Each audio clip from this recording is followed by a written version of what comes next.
बिस्मिल्लाहिर्रहमानिर्रहीम। अस्सलाम वालेकुम स्टूडेंट, उम्मीद है आप सब खैरियत से होंगे। चैप्टर नंबर 9 है हमारे पास, थर्मल प्रॉपर्टीज ऑफ मैटर। और आज का जो टॉपिक है हमारे पास वो है एवोपरेशन प्रोसेस। इससे पहले जो टॉपिक हमने किया था vaporisation, latent heat of fusion and vaporisation किया था, उसको हमने डिटेल में डिस्कस किया था, उसकी एग्जाम्पल को भी देखा था। और आज का जो टॉपिक है वो हमारे पास है एवोपरेशन। और एवोपरेशन में हम जो डिस्कस करेंगे वो वेपर को डिस्कस करेंगे ना, वो किस तरीके से बनते हैं, किस रीजन से वो आते हैं, वो रीजन हम इसके अंदर देखेंगे। तो सबसे पहले जो लिखा हुआ है एवोपरेशन में, the process in which the water change from liquid to gas, ऐसा प्रोसेस जिसमें वाटर जो है यानी कि लिक्विड जो है वो गैस और वेपर की फॉर्म में चेंज हो जाए। जो हमारे पास लिक्विड है वो लिक्विड गैस और वेपर की फॉर्म में चेंज हो जाए, form is known as evaporation. और इसको हम क्या कहते हैं, एवोपरेशन का प्रोसेस कहते हैं। तो ये हमारे पास था स्टूडेंट एवोपरेशन। एवोपरेशन एक ऐसा प्रोसेस है कि जिसके लिए हमें विदाउट हीट भी एवोपरेशन हो सकता है और विद हीट एवोपरेशन हो सकता है। तो दोनों पॉसिबिलिटीज है इसके अंदर ना। अगर कॉज जो है वो कूलिंग है तो कूलिंग की वजह से भी जो है वो एवोपरेशन हो सकता है। तो ये आपके सामने मैंने जो लाइन पढ़ी है। फिर आगे जो है इसके अंदर जो सबसे अहम पॉइंट है, it take place only at the liquid surface. Evaporation जो होता है ये लिक्विड की सरफेस पर होता है। लिक्विड की डेप्थ में जो है उससे इसका कोई लिंक नहीं है, लेकिन लिक्विड की सरफेस पर जो है वो एवोपरेशन का प्रोसेस शुरू हो जाता है। अब लिक्विड की सरफेस जो है उसका टेम्परेचर किसी भी तरीके से बढ़ता है तो होता क्या है कि उसमें जो है एवोपरेशन का, वेपराइजेशन का वो प्रोसेस जो है वो शुरू हो जाता है। एवोपरेशन का प्रोसेस शुरू हो जाता है। तो जैसे मिसाल के तौर पर किसी एक बीकर में हमने बर्तन पानी रख दिया उसमें, और कुछ टाइम के बाद हम दोबारा उस बीकर में वाटर की क्वांटिटी को देखेंगे तो वो वाटर की क्वांटिटी में कुछ ना कुछ डिक्रीमेंट आएगा। अब हालांकि उसको हमने हीट नहीं दी, लेकिन उसकी सरफेस, लिक्विड के सरफेस का जो हमारे पास टेम्परेचर है वो कहीं ना कहीं इंक्रीज हुआ है, उसके मॉलिक्यूल्स में काइनेटिक एनर्जी बढ़ गई है। तो जिसकी वजह से वो जो है गैस बनकर, वेपर बनकर वो इमिट आउट हो गया है। तो ये हमारे पास क्या होगा, वेपराइजेशन। ये हमारे पास एवोपरेशन में आ जाएगा स्टूडेंट। और फिर आगे लिखा हुआ है इसकी एक दो एग्जाम्पल, एवोपरेशन कॉजेस कूलिंग।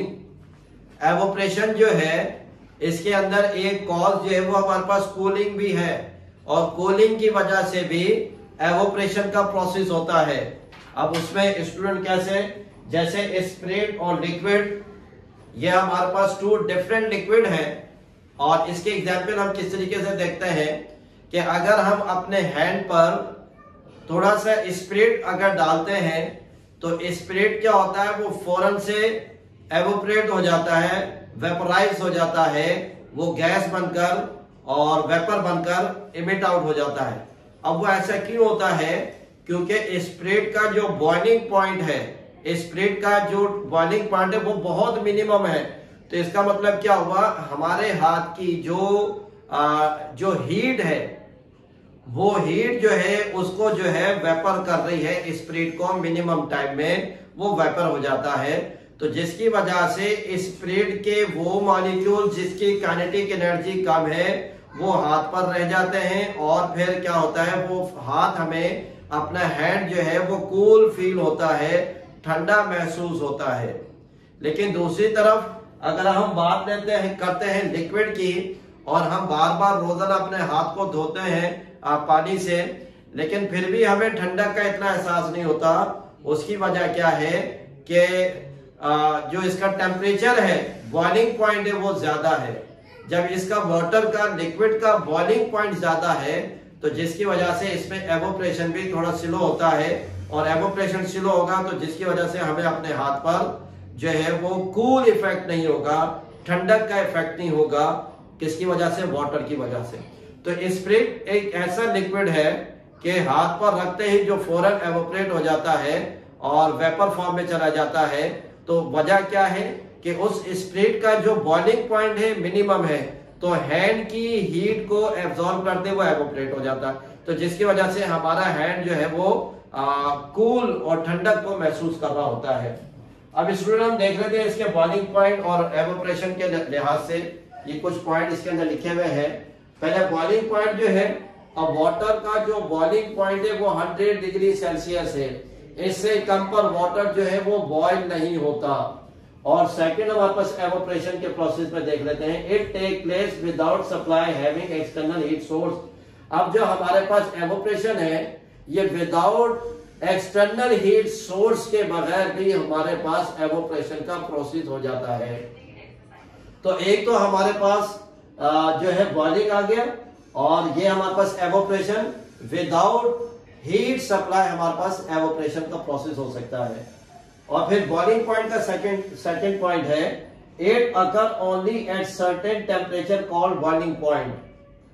जो बॉइलिंग पॉइंट जो है ये किसी ना किसी टेम्परेचर पर जाकर होता है, और वो टेम्परेचर हमारे पास कौन सा 100 डिग्री सेल्सियस हो, तो फिर उस पॉइंट को हम क्या कहते हैं, बॉइलिंग पॉइंट। तो वाटर का बॉइलिंग पॉइंट तो हमारे पास कितना है, 100 है। आप एक देख लेते हैं आप स्टूडेंट एवोपरेशन के अंदर, it occur at any temperature below boiling point. अब बॉइलिंग पॉइंट हमारे पास कितना होता है, 100 डिग्री सेल्सियस। 100 डिग्री सेल्सियस से जो नीचे टेम्परेचर है, जैसे 100 है, 90 है, 50 है, 40 है, ये जितने भी बिलो टेम्परेचर है, इन टेम्परेचर पर जो है वो एवोपरेशन का प्रोसेस पॉसिबल है। और बॉइलिंग का थर्ड पॉइंट है, it do not cause calling. Boiling जो है ये कभी भी जो है कूलिंग के जरिए से नहीं होती, क्योंकि इसके अंदर हीट का इफेक्ट आता है बॉइलिंग में, तो कूलिंग का प्रोसेस जो है ये वजह नहीं बनती। और हमारे पास एवोपरेशन का थर्ड पॉइंट है, it causes cooling, it is relatively slow. ये जो वजह बनती है कूलिंग की वजह से होता है, जिसकी वजह से ये स्लो प्रोसेस होता है। हीट में फास्ट प्रोसेस होता है और कूलिंग में स्लो प्रोसेस होता है। और फिर आगे लिखा इट इज रिलेटिवली फास्ट, क्योंकि बॉइलिंग पॉइंट में जो वेपोराइजेशन है, एवोपरेशन है, वो फास्ट होता है। और it take place only at the liquid surface, और एवोपरेशन जो है ये लिक्विड की सरफेस पर होता है। फिर स्टूडेंट जो हमारे पास बॉइलिंग पॉइंट है, ये बबल आर फॉर्म, इसमें बबल बन रहे होते हैं इनसाइड द वाटर। और फिर नो फॉर्मेशन ऑफ बबल, इसके अंदर बबल की फॉर्मेशन नहीं होती।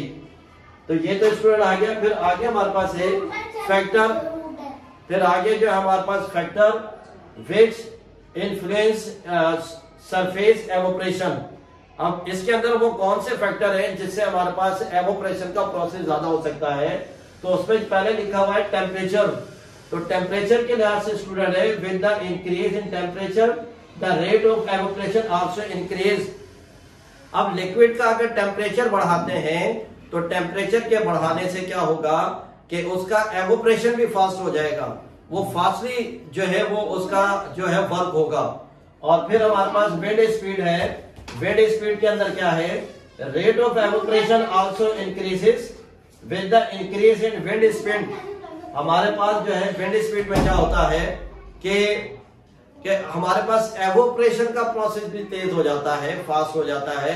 अगर लिक्विड पर एयर का इफेक्ट ज्यादा होगा तो एवोपरेशन का प्रोसेस जो है वो फास्ट होगा हमारे पास। और फिर इसका मतलब क्या होगा, विंड मैक्सिमम होगी, एवोपरेशन मैक्सिमम होगा, टेम्परेचर मैक्सिमम होगा, एवोपरेशन मैक्सिमम होगा।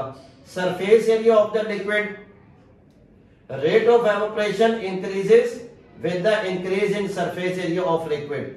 अब रेट ऑफ एवोपरेशन ये कब इंक्रीज होगा, अगर सरफेस का एरिया बड़ा होगा।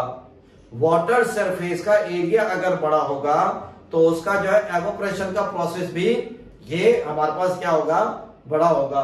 तो surface area is directly proportional to the evaporation, wind speed is directly proportional to the evaporation, और temperature is also directly proportional to the evaporation.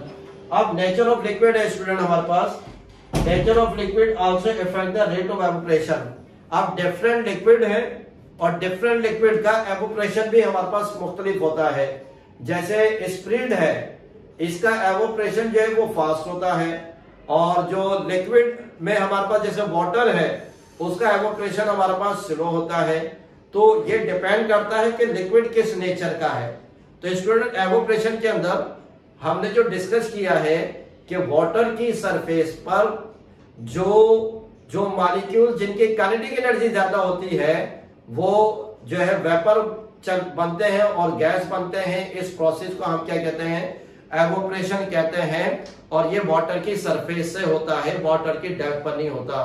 तो उम्मीद है स्टूडेंट आपको आज का टॉपिक समझ में आया होगा। अस्सलाम वालेकुम।